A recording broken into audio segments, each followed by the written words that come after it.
Bonjour à tous, bienvenue sur Fan de Couteaux. Aujourd'hui j'ai le plaisir de vous reparler de cette marque Jack Wolf Knives avec des modèles que je ne vous avais pas encore présentés, dont le tout dernier en date qui n'est officiellement pas encore sorti puisqu'il sortira ce vendredi 18 octobre.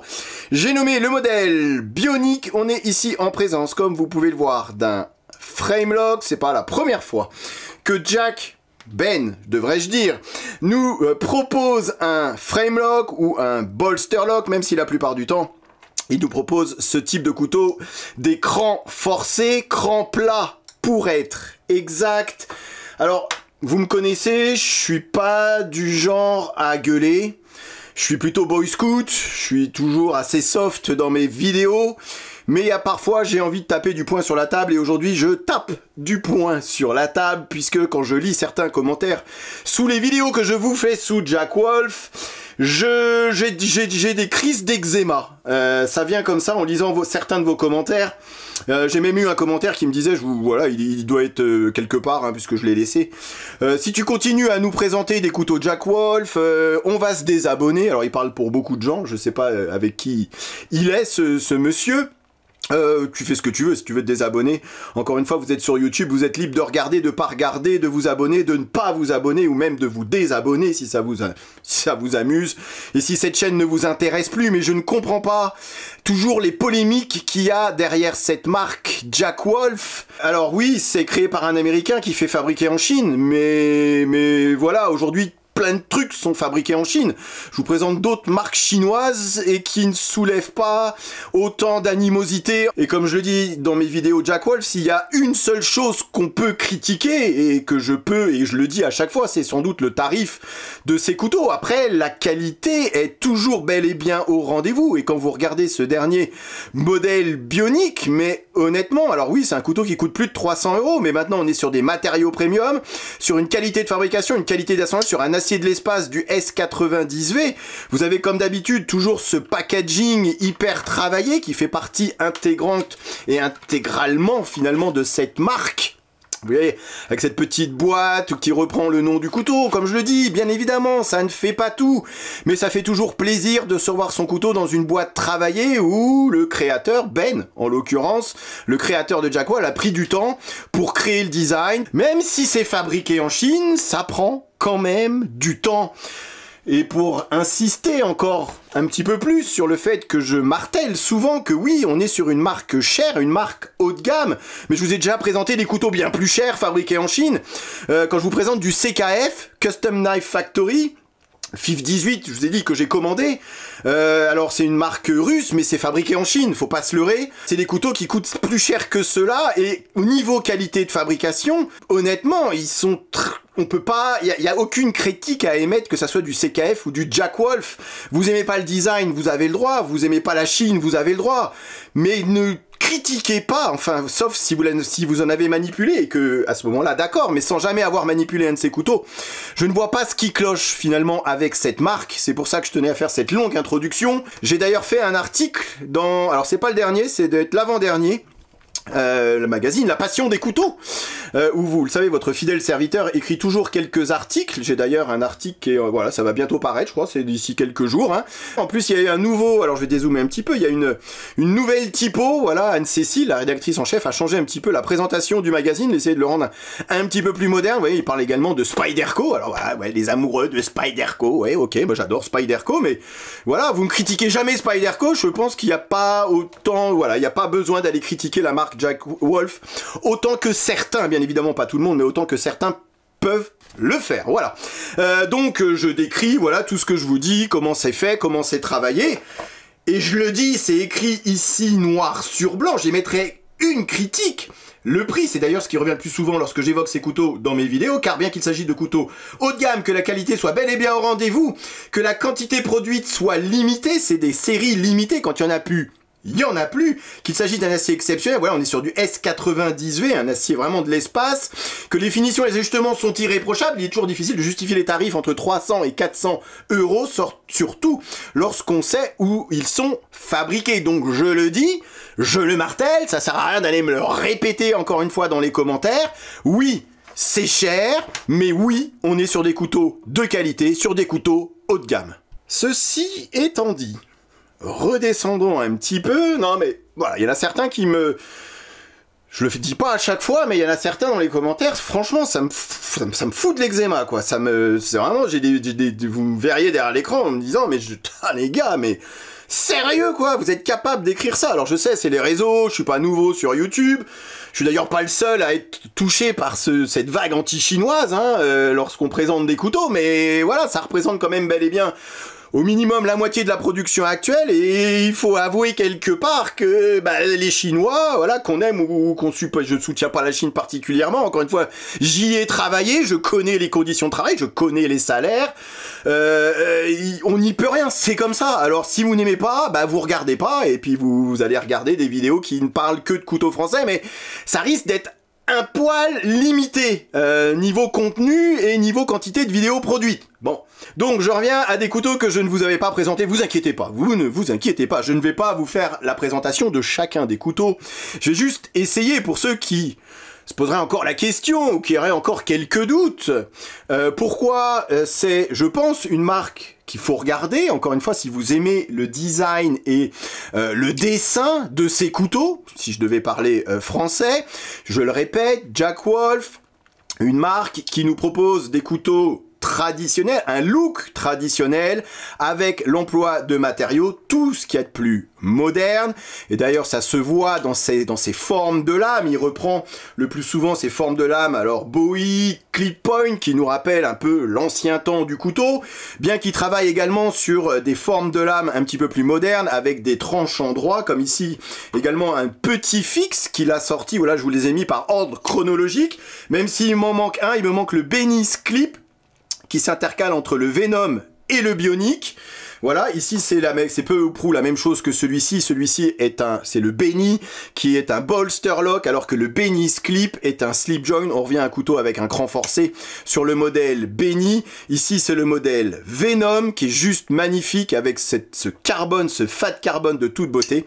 Et ici donc le dernier en date, le modèle Bionic. Donc on est ici sur le Gunslinger, ici c'était la V1, il a sorti une V2 puisque c'est un modèle qui a été très populaire.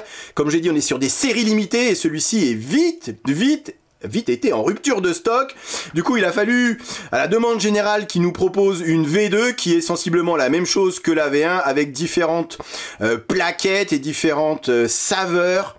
Comme à chaque fois, et je trouve que c'est également une des forces de cette marque, c'est de nous proposer le même modèle en 5 ou 6 versions différentes, avec vraiment pour tous les goûts. Vous avez des choses un petit peu plus colorées, comme ici sur ce mini cyborg de l'Ultem, voilà, que je vous ai déjà présenté, des choses un petit peu plus classiques avec du fat carbone, ou ici du fat carbone également, avec un petit peu d'incrustation or doré de toute beauté, qui reprend bien évidemment le backspacer, l'entretoise anodisée titane. À chaque fois il y a vraiment un accord entre toutes les pièces. Vous voyez ici sur le dernier, puisque c'est vraiment celui-ci qui nous intéresse, hein, le modèle Bionic, il reprend la couleur de la visserie qui est du titane, hein. On est sur une visserie titane, voilà, c'est pas non plus une visserie inox de base de mer, non, visserie titane anodisée violet qui reprend la couleur de l'entretoise et qui reprend la couleur du clip. Donc il y a vraiment toujours cette recherche de l'harmonie sans être dans le too much. Alors certains pourront trouver ce modèle mini cyborg un peu too much, mais je trouve que c'est très joliment fait.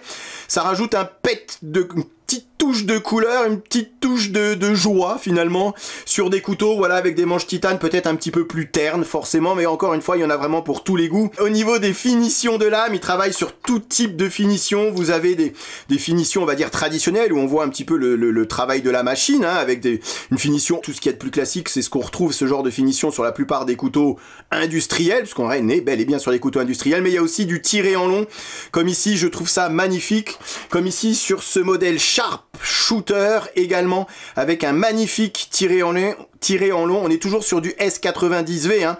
Tout au départ il travaillait sur du M390, mais il est vite passé sur du S90V, donc du S90V sur toute la production. Je répète, vraiment un acier de l'espace avec une tenue du tranchant assez remarquable, alliée à la finesse de ces tranchants, toujours à ces très belles émoutures creuses, hein. C'est aussi ça une des marques de fabrique de Jack Wolf, cette énorme casse-goutte qui va permettre également d'allonger la durée de vie de la lame lors des phases d'aiguisage. Vous allez pouvoir user de l'acier avant d'arriver à la buter quelque part. Donc ça aussi, c'est vraiment une des marques de fabrique de cette marque Jack Wolf. Voilà, comme quoi tous les couteaux sont pensés. Il y a un fil rouge à chaque fois sur les couteaux. On retrouve bien évidemment l'identité Jack Wolf sur chacun de ces modèles, qu'on soit sur du cran plat, du cran forcé, ou qu'on soit comme ici sur le dernier, sur un frame lock titane. Alors, plaquettes qui n'ont pas été évidées, mais le couteau ne pèse que 90 grammes, on n'est pas sur un très grand couteau, hein. Je crois que la lame ici elle fait 7,5 de longueur, on n'est jamais sur des couteaux extrêmement grands, on reste vraiment dans cette définition du couteau de poche. Ici c'était le Benny qui était un petit peu plus massif, un petit peu plus gros, avec un manche un petit peu plus haut également pour les grosses paluches, donc là encore, je trouve que Ben, le créateur de Jack Wolf, il fait fort. Parce que sur chaque modèle qui sort, il y a un truc qui n'existait pas sur le modèle précédent. Alors, soit une finition de lame, soit un fat carbone, une couleur de fat carbone différent. Regardez-moi ici, allié à cette finition stonewash du titane et de la lame qui reprend au niveau de la lame la même finition que sur les mitres titane, un petit peu façon déjà utilisée, déjà usée, et ce fat carbone rouge, dark matter, quelque chose red insert, je sais pas quoi, qui est juste de toute beauté. Pour être exact, c'est du fat carbone dark matter red blast. Voilà, pour ceux qui rechercheraient ce modèle, mais c'est vraiment, à chaque fois, c'est vraiment superbement fait. Tant au niveau des finitions, de l'ajustage, des plaquettes, on retrouve toujours l'identité visuelle d'un couteau Jack Wolf, qu'on soit sur une lame avec du recurve, qu'on soit sur une lame avec un tranchant droit, qu'on soit sur une lame avec un onglet, qu'on soit sur une lame avec une gouttière. Peu importe, à chaque fois, on retrouve cette identité et toujours cette même qualité de fabrication. Ici, roulement à billes céramique. Des lames qui sont bien évidemment toutes parfaitement centrées. Ici, ce modèle bionique, 2 secondes. Sur ce modèle bionique, puisque c'est le dernier en date, comme je vous ai dit, il sort vendredi, qui reprend toujours, hein, encore une fois, ses formes de lames. Donc il y a, et je le dis d'ailleurs dans l'article, parfois ça peut paraître un peu redondant. Après, on vous demande pas, et personne ne vous demande d'acheter tous les couteaux Jack Wolf non plus, quoi. S'il y en a un qui vous tape à l'œil, allez-y, mais vous n'êtes pas obligé d'acheter toute la série, sauf si vous avez gagné au loto, quelque part. Mais autrement, voilà, c'est vraiment, ça reprend cette identité, voilà, on est sur du Jack Wolf, maintenant avec toujours des choses un petit peu nouvelles. Ici, il reprend légèrement le manche de ce mini cyborg, vous voyez, avec un manche qui retombe, et finalement une prise en main qui est très agréable, avec une lame, vous voyez, un petit peu plus massive, mais toujours vraiment un air de famille, en tout cas, entre ces deux couteaux, entre le mini cyborg et le dernier bionique, bien qu'ici on soit sur un plus grand couteau, et qu'on soit bel et bien en présence d'un frame lock, en lieu et place d'un cran forcé. Ici, le clip n'est pas réversible, mais vous avez à l'intérieur de la boîte, en plus de la petite lingette, en plus du POG, et en plus des autocollants, ça se trouve ici, un petit insert. Si jamais vous vouliez enlever le clip, vous avez, et du coup ça laisserait un espace un jour vilain, vous avez la possibilité de remplir cet espace à la place du clip avec ce petit insert qui est fourni à l'intérieur de la boîte.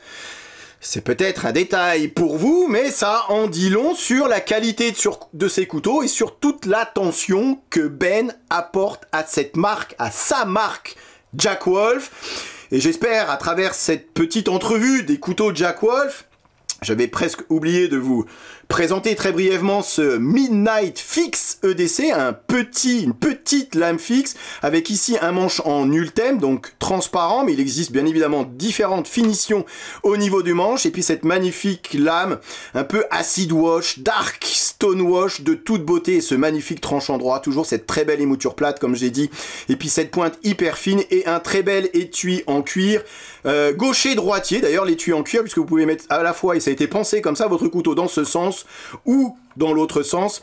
Étui en cuir qui a besoin de se faire puisqu'on est sur un cuir vraiment d'excellente qualité. Regardez-moi la qualité de ces coutures, la qualité du clip, c'est hyper serré. Vraiment, c'est toujours du très beau boulot. Je termine sur les étuis puisque j'allais presque oublier encore une fois dans cette présentation, qui n'est pas une présentation mais qui est plutôt un aperçu des derniers couteaux Jack Wolf qui sont sortis. Lorsque vous êtes sur un frame lock, vous n'avez pas d'étui en cuir, mais lorsqu'on est sur un slip joint, dans la boîte, vous avez un petit étui en cuir afin de pouvoir ranger votre couteau et de le jeter dans votre sac à dos pour ne pas qu'il s'abîme. Et pareil, on est toujours sur des étuis en cuir qui sont très bien foutus, avec de très belles coutures, et ça aussi, c'est pas gratuit, et forcément, ça, bah voilà, il l'achète, et donc il répercute le prix sur le prix final. Ensuite, Comme je le dis également régulièrement, c'est pas moi qui fixe les prix. Moi, je vous présente un couteau, je vous dis où il est fabriqué, je vous dis s'il est bien, si je le trouve bien, pardon, devrais-je dire. J'essaye d'être le plus objectif possible, et là, j'ai encore une fois essayé d'être le plus objectif possible avec cette marque Jack Wolf. On peut ne pas aimer le design, à mon sens, on ne peut pas critiquer la qualité de ces couteaux. Allez, je m'arrête ici, je vous remercie d'avoir regardé cette vidéo et je vous dis à très bientôt sur Fan de Couteaux. Salut! Présentation, comparaison avec d'autres modèles et test de coupe en fin de vidéo comme d'habitude. Ok, allez, voyons voir ce que ça donne. Rasoir. Encore une fois, les goûts et les couleurs. C'est simple et efficace. Je suis faible, j'achète. Il n'y en aura pas pour tout le monde.